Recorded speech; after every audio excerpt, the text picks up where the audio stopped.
Now that we know all the main functions of Focus and how to use them, and also how to install and use LoRa's, it's time to fill up the toolbox even more. And this big section, it's all about expert knowledge. So we will learn even more techniques how we can create awesome images. And we need that information to be able to do product placement and also constant characters, so-called AI influencers, after that big section. So stay tuned and let's begin with the first lection about perfect prompting.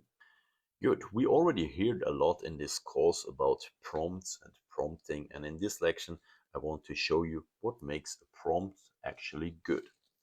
So here we have a little example of two different prompts. We have prompt A on the left side, a beautiful girl, and we have prompt B on the right side, a full body portrait of a beautiful 28-year-old blonde girl, beautiful smile, athletic body type, wearing a dark blue formal dress, traditional church background, wedding, sunshine.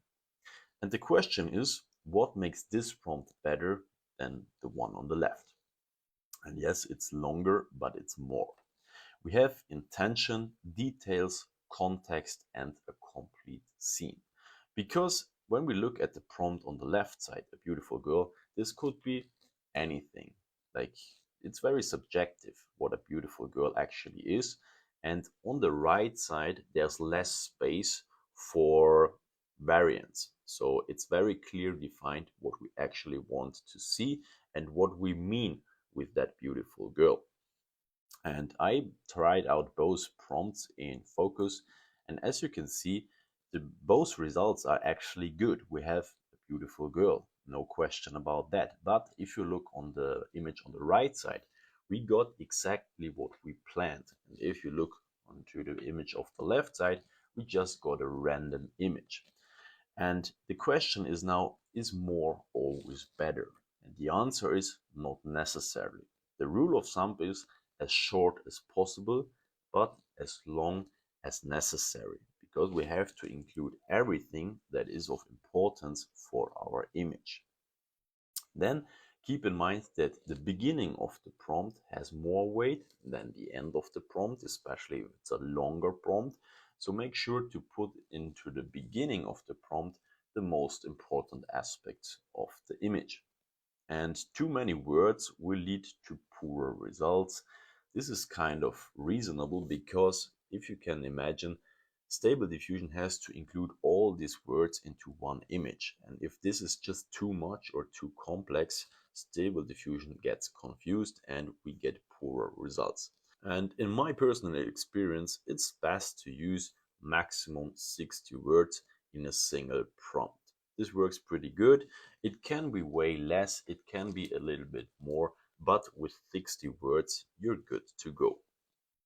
And here I have, in my opinion, a perfect prompt as an example. The prompt consists of 63 words, and as you can see, it begins with a hyper-realistic portrait. This is, in my opinion, a good idea if you want to create realistic images, that you always start with a hyper-realistic portrait or a hyper-realistic image. This is just my personal experience, and it works really, really good.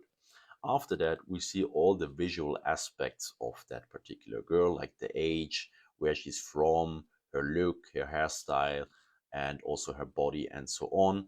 Then we have some information about her clothing down here, like a gray crop top, tank top, and so on, sweatpants. And then we also have information about the environment, like sitting on a bench, modern gym, Instagram post, and so on. And then we have even some more words here to set context, like Instagram post, social media picture.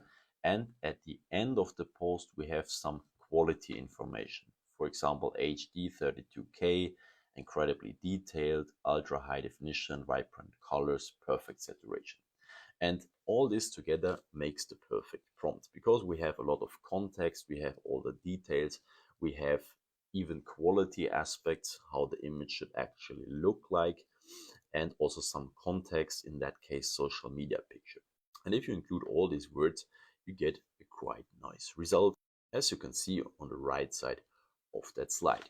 Good, then we have another very important feature, and this is to give individual words in our prompt more or less weight.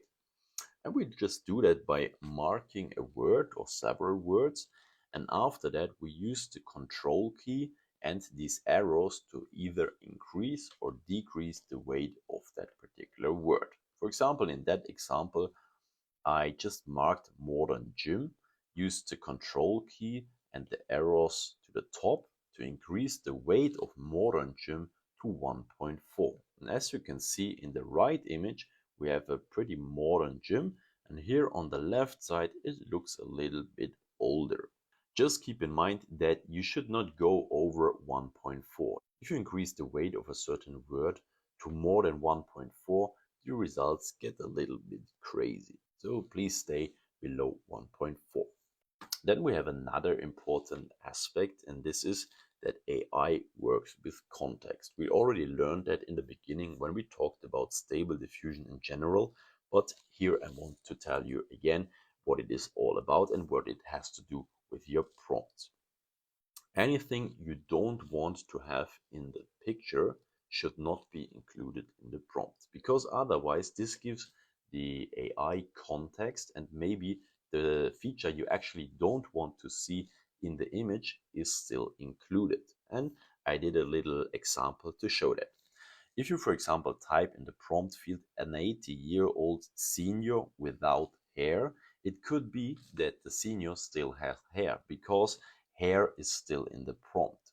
So it would be better to prompt a bald 80-year-old senior, and in the negative prompt you type hair. So you make sure you have absolutely no hair in that image. So this is just a little trick, and you can imagine several scenarios where this would be valid as well. For example, if you want to have a naked person and you write into the prompt without clothing, it would be better to write a naked person and then in the negative prompt clothing. So you make sure you don't see any clothing. This is just a little example. Good. And if you need inspiration for good prompting or bad prompting, it depends. Just go to civitai.com to the gallery, and when you click on an image there, you will also see the prompt the person used to create that image. And this is a great source for inspiration and also to learn how you actually prompt particular scenes.